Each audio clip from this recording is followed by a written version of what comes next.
Welcome to maths universe. आप सभी का वेलकम है मेरे चैनल मैथ्स यूनिवर्स में। तो आज हमारा न्यू टॉपिक स्टार्ट हो रहा है अर्थमेटिक मैथ्स का, जो है सिंपल इंटरेस्ट। ठीक है, जिसे हम शॉर्ट फॉर्म SI भी लिखी जाती है, फिर बोलते हैं। ठीक है, तो आज हम इसका इंट्रोडक्शन पढ़ेंगे। कुछ इसके फॉर्मूले हैं, बेसिक फॉर्मूले जो आपने अपनी क्लासेस में भी पढ़े होंगे, बट हम उन्हें थोड़ा सा इलेबरेट करके पढ़ेंगे। ठीक है, तो स्टार्ट करते हैं अपनी वीडियो। तो फर्स्ट सबसे पहले तो इसमें एक टर्म आता है सिंपल इंटरेस्ट मीन्स SI। ठीक है, ये तो हो गया SI। एंड सेकंड आता है एक CI कंपाउंड इंटरेस्ट। तो आज हम पढ़ेंगे SI सिंपल इंटरेस्ट। ठीक है, देन हम पढ़ेंगे कंपाउंड इंटरेस्ट। तो सिंपल से इन पे बेसिक से इन पे डिफरेंस होता है SI और CI में। मीनिंग से जो उसके नेम से तो आप समझ गए होंगे। इंटरेस्ट मीन्स जो ब्याज, कि हम किसी भी कोई भी हमारा किसी को हमने बोरो करे, किसी से हमने बोरो करे जो मनी, उसका इनिशियल जो मनी होगा उस पर कितना इंटरेस्ट लग रहा है, वही है सिंपल इंटरेस्ट। ठीक है, वो होता है प्रिंसिपल पर इंटरेस्ट। ठीक है, प्रिंसिपल एक टर्म आता है, प्रिंसिपल पे जितना इंटरेस्ट लग रहा हो वही हमारा क्या है, SI। ठीक है, एंड कंपाउंड इंटरेस्ट जो होता है वो अमाउंट पे जितना इंटरेस्ट लग रहा हो वो है कंपाउंड इंटरेस्ट। अब हम इनके अंदर चीजें पढ़ेंगे। अब जैसे यहाँ पर हमने एक प्रिंसिपल लिखा हुआ है ना, तो ये क्या चीज है। अब हमने जैसे यहाँ पर एक प्रिंसिपल लिखा, तो प्रिंसिपल का मीनिंग क्या है, अमाउंट। मतलब जो एक सिंपल है कि अगर हमने किसी से 10,000 रुपीज बोरो करे हैं तो वो हमारा प्रिंसिपल है। ठीक है, अब उस पे लगता है कि कितने टाइम के लिए दिया है, जिसमें हम जिसको डिनोट करते हैं हम T से, कितने टाइम के लिए हमने दिया है। देन कितने रेट ऑफ इंटरेस्ट पे, जिसको हम लिखते हैं R, कितने रेट ऑफ इंटरेस्ट जो मीन्स ब्याज है उस पर हमने दिया है। तो वही चीजें यहाँ से ये हो गया इसका principal, T time and R हो गया। T मीन्स टाइम ड्यूरेशन, कितने ड्यूरेशन के लिए दिया है, and R rate of interest, कितने ब्याज पे दिया है। ठीक है, तो इनके फॉर्मूले अब हम जानेंगे। अब जैसे सिंपल इंटरेस्ट का फॉर्मूला आता है PRT divided by 100। PRT means P means principal, R means rate of interest and T means duration of time, कितने टाइम के लिए गिवन है, डिवाइडेड बाय 100। मीन्स अगर कोई एग्जाम्पल अगर हम बोले कि हमने किसी से बोरो करा है मनी, हमने मनी बोरो करा है 10,000।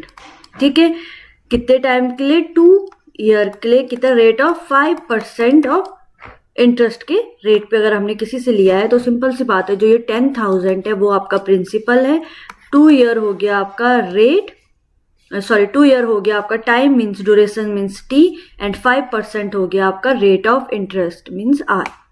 ठीक है, डिवाइड बाय 100। इस फॉर्मूले से हम फाइंड आउट करते हैं SI सिंपल इंटरेस्ट। ठीक है, अब एक टर्म हमने यूज करा था अमाउंट, कंपाउंड इंटरेस्ट पे मैंने एक टर्म यूज करा था अमाउंट। तो अमाउंट कैसे फाइंड आउट होती है, मीन्स टोटल अमाउंट कैसे फाइंड आउट होती है, प्रिंसिपल प्लस SI। ठीक है, मीन्स प्रिंसिपल मीन्स क्या हो गया, initial money, initial sum of money means जो हमने अमाउंट, जो मनी हमने लिया है वो तो हो गया हमारा प्रिंसिपल। इसके साथ प्लस करवा देंगे हम SI, जितना हमारा SI आएगा।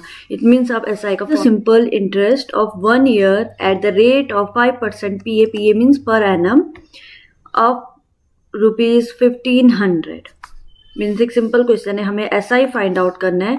तो आपको SI का हमने फॉर्मूला जो हमने पढ़ा था PRT divided by 100।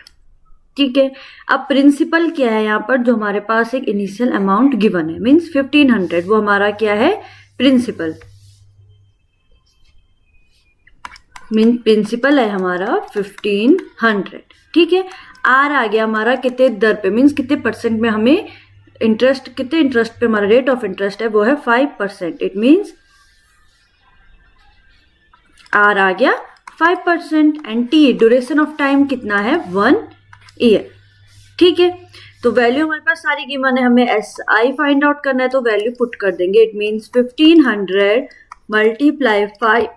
Multiply 1 divided by 100।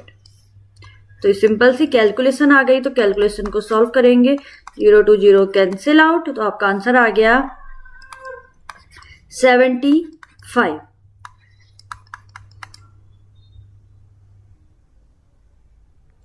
तो आपका SI आ गया है 75। 5। इट मीन सिंपल इंटरेस्ट, कितना इंटरेस्ट लगा उस पर, 75 रुपीज जो है वो उसका इंटरेस्ट है। ठीक है, तो अब आप समझ गए होंगे कि हमें कैसे फाइंड आउट करना है। तो इस वाले जो हमारा टॉपिक है, हमारा सिंपल इंटरेस्ट का टॉपिक है। देन जो कंपाउंड इंटरेस्ट है उसकी भी हम एक अलग से वीडियो बनाऊंगी जिसमें आपको कंपाउंड इंटरेस्ट बताऊंगी। अभी हम आगे की जो हमारी वीडियो आएंगी उसमें हम सिंपल इंटरेस्ट के इंपॉर्टेंट क्वेश्चन जो कॉम्पिटेटिव एग्जाम्स में आते हैं हम उन्हें सॉल्व करना सीखेंगे, उनकी ट्रिक सीखेंगे बेसिकली, कि अब आपको वहाँ पे टाइम वेस्ट तो नहीं करना है, इसलिए हम उनकी ट्रिक सीखेंगे कैसे हम ट्रिक से जल्दी उन क्वेश्चन के करेक्ट आंसर को सॉल्व कर सकते हैं। ठीक है, तो आज के लिए थैंक यू। अब मिलेंगे हम अपनी नेक्स्ट वीडियो में, तब तक बाय बाय। तब तक के लिए बेसिक जो हमने फॉर्मूले पढ़ाए हैं SI के, आप उनको थोड़ा सा पढ़ लेना। ठीक है, और वीडियो को लाइक शेयर एंड सब्सक्राइब जरूर करना। Thank you.